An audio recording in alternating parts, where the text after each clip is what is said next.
To remove the rear filter housing, you're going to need a small Phillips screwdriver. And we are just going to remove the screw from the back here.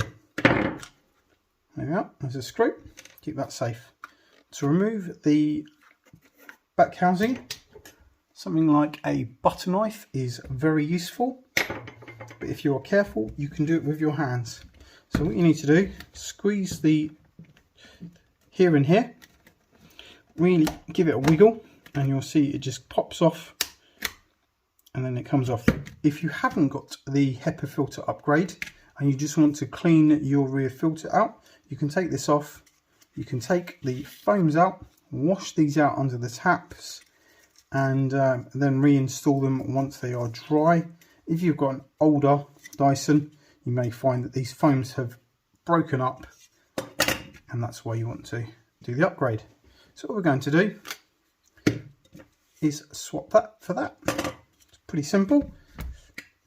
While you're in here, you might want to give this a brush out with a dry paintbrush, just to make sure that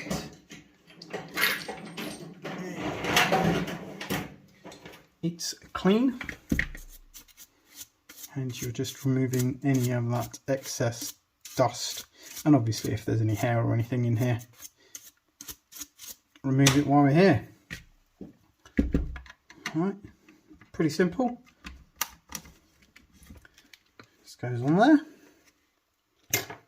It's ideal to use your butter knife just to help lift the sides of the plastic up of the back around the handle here, because it gets a little bit tight. Nothing too much. There we are, it's on. Bring it over. It just clips on. Going to replace that rear screw. And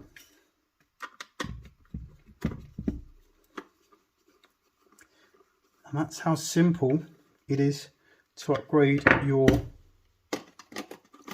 normal Dyson to a removable rear HEPA filter.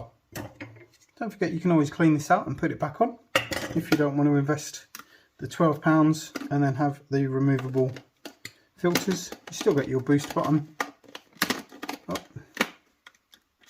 on the back. That still works as it should. So there you go. If you haven't checked out any of my other videos, don't forget to have a look down in the description or at the playlist at the end of this video. And of course, if you found this useful, thumbs up are always appreciated. And if you like this sort of content, don't forget to subscribe. Thanks for watching, and I'll see you on the next one.